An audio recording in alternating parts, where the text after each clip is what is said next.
Welcome to Yamuna Murali kitchen. இப்போ செய்து காட்ட போகிறது எண்ணெய் கத்திரிக்காய் குழம்புங்க. அதுக்கு தேவையான பொருட்கள் எல்லாம் இப்போ காட்டுறேன் உங்களுக்கு என்னென்னு சொல்லிட்டு. கத்திரிக்காய் ஒரு 15 வச்சுருக்கேன் நான். நீங்கள் தண்ணியில் போட்டு வச்சுருக்கு, உப்பு தண்ணியில் போட்டு வச்சுருக்கேன். தேங்காய் ஒரு மூடி. இதை மிக்சியில் போட்டுக்கணும். புளி கரைச்சல், புளி ஒரு பெரிய நெல்லிக்காய் அளவுக்கு பெரிய நெல்லிக்காய் அளவுக்கு பெருசு இருக்கிறது. அது இது பண்ணி கரைச்சி வச்சுருக்கேன். சின்ன வெங்காயம் உரிச்சது, 3 மீடியம் சைஸ் தக்காளி கட் பண்ணி வச்சுருக்கு. இதே மிக்சியில் போட்டுக்கலாம். வரமிளகா, கருவேப்பிலை தழை, பூண்டு, மஞ்சள் தூள், மிளகாய் பொடி, வரமிளகாய் பொடி, இது தனியா பொடி, இது வெந்தயம், சீரகம், கடுகு.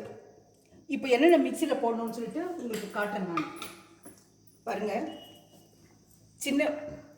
சின்ன வெங்காயத்தை பச்சையாகவே, இது ஒன்றும் வறுக்க வேண்டாம். பாருங்கள், 1.5 பிடி. அப்புறமா இதோட பூண்டு கொஞ்சம், அப்புறமா சீரகம் கொஞ்சம், கருவேப்பிலை கொஞ்சம். இது மிக்சியில் போட்டுக்கலாங்க. மிக்சியில் போட்டுட்டு அப்புறமா உங்களுக்கு இந்த கத்திரிக்காய் கட் பண்ணிக்கலாம். கட் பண்ணிவிட்டு இந்த வடை சட்டியில், இந்த குக்கரில் தாளித்து காட்டுறேன். இப்போ தாளிக்கிறேங்க. இந்த குக்கர் வச்சுருக்கேன், பர்ன் கொஞ்சம் ஆன் பண்ணி வச்சுருக்கேன். இது வெறும் நல்லெண்ணெய்ங்க. வெறும் நல்லெண்ணெயில் செஞ்சால் தான் நல்லா இருக்கும். இது எண்ணெய் கத்திரிக்காய் குழம்பு புளிப்பு இல்லைங்களா? ஃபிஷ் குழம்பு, எண்ணெய் கத்திரிக்காய் குழம்பெல்லாம் நல்லெண்ணெயில் தான் செய்யணும்.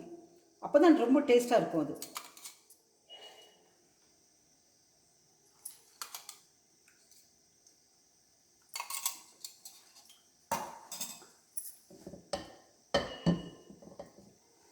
இது எண்ணெய் காய்ட்டுங்க. எண்ணெய் காய்ஞ்ச உடனே கடுகு போடலாம்.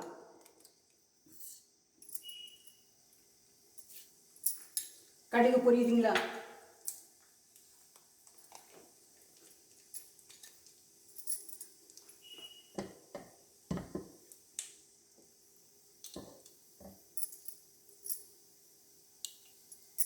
கடுகு பொரிஞ்ச உடனே சீரகம் போடலாம். சீரகம் அரைக்கிறதுக்கு மிக்சிலையும் போட்டிருக்கேன், இதுலேயும் போட்டிருக்கேன். இதுலேயும் இது தாளிக்கிறதுல போடலாம். பாருங்க, கடுகு பொரியுது.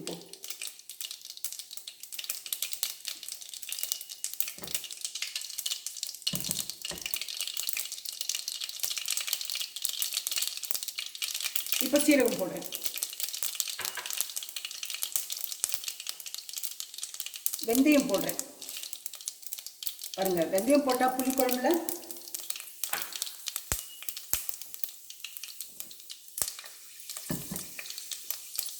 நல்லா இருக்கும்.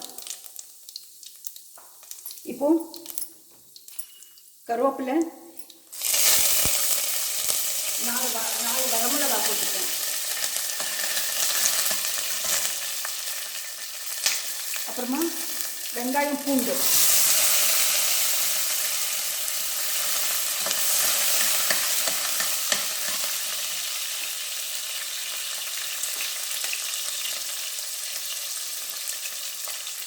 அதுக்கப்புறமா கத்திரிக்காய். பாருங்கள், கத்திரிக்காய் இப்படியும் கட் பண்ணலாம். பாருங்கள், இந்த கேரட் சாப்பிடாதவங்க, இந்த இது சாப்பிடாதவங்க இப்படி கட் பண்ணியிருக்கீங்க, தலைக்கீழா. பாருங்கள், இப்படியும் கட் பண்ணியிருக்கேன் நான். உங்களுக்கு காட்டுறதுக்காக இப்படியும் கட் பண்ணியிருக்கேன். எப்படி வேணாலும் கட் பண்ணிக்கோங்க.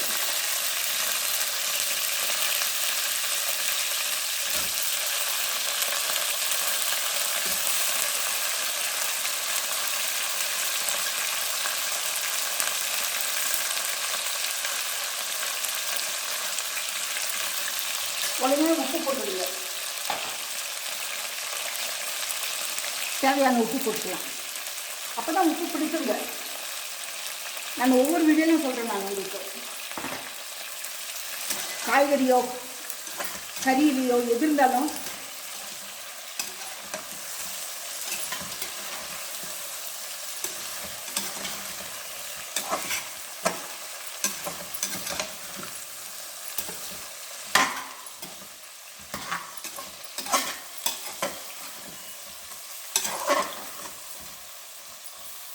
எண்ணெயில் வறுத்துக்குங்க. இதை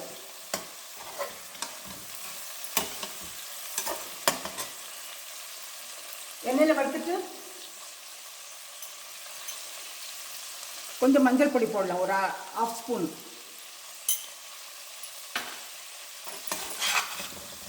அதுலேயும் எண்ணெயில் வறுத்துருங்க.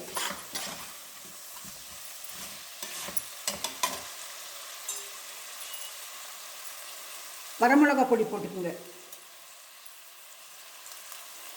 பாருங்கள், 2 ஸ்பூனு 2.5 ஸ்பூனு. எதுக்கு அதிகமாக போடுறேன்னாக்கா புளிப்பு ஊற்றுறதுனால இது அதிகமாக பிடிக்கும், காரம் அதிகமாக பிடிக்கும். வரமிளகா நான் முழு மிளகா போட்டிருக்குங்க.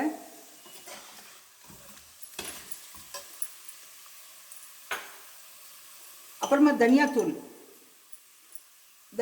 ஒரு 3 ஸ்பூன் போட்டுக்குங்க. நல்லா அதிகமாக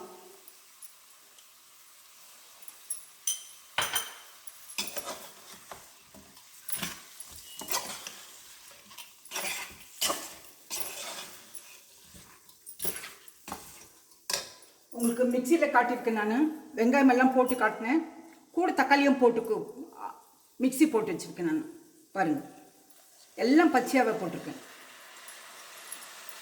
பச்சை போட்டதுனால எண்ணெயில் வறுத்துடலாங்க.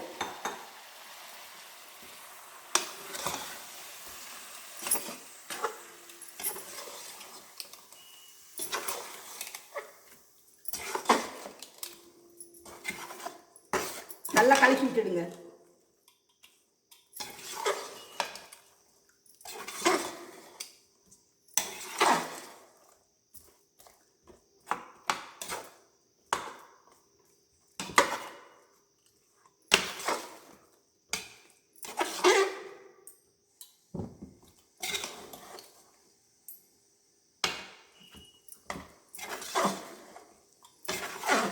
பார்த்தீங்களா, வரமிளகா அதிகமாக பொடி போட்டதுனால கொஞ்சம் நல்லா சிகப்பாக காட்டுது.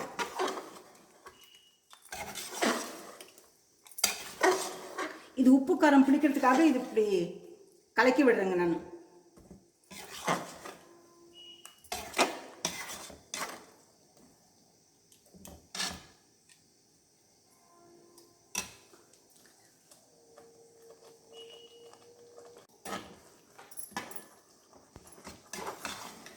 இப்படி கலக்கி விடலாங்க.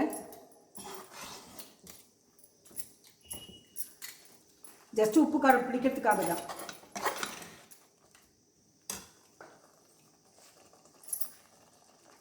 அப்புறமா இந்த புளி கரைச்சி வச்சிருக்கிறது ஊத்துறேன் பாருங்க.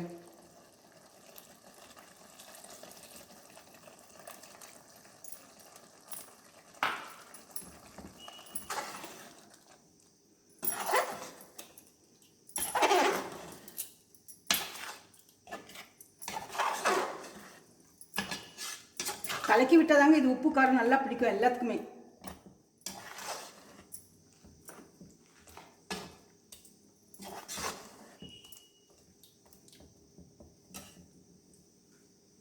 இப்போ தேங்காய் பால் எடுத்து வச்சிருக்கேன் இல்லைங்களா, அதை ஊற்றிட்டு ஒரு விசிலுக்கு விடுறேன் நான்.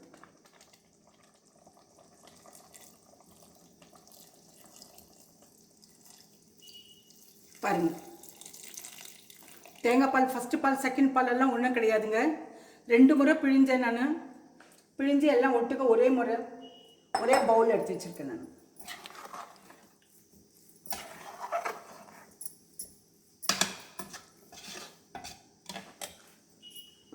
உப்பு கொஞ்சமாக போடுறேன், அப்பே போட்டது பத்தாது.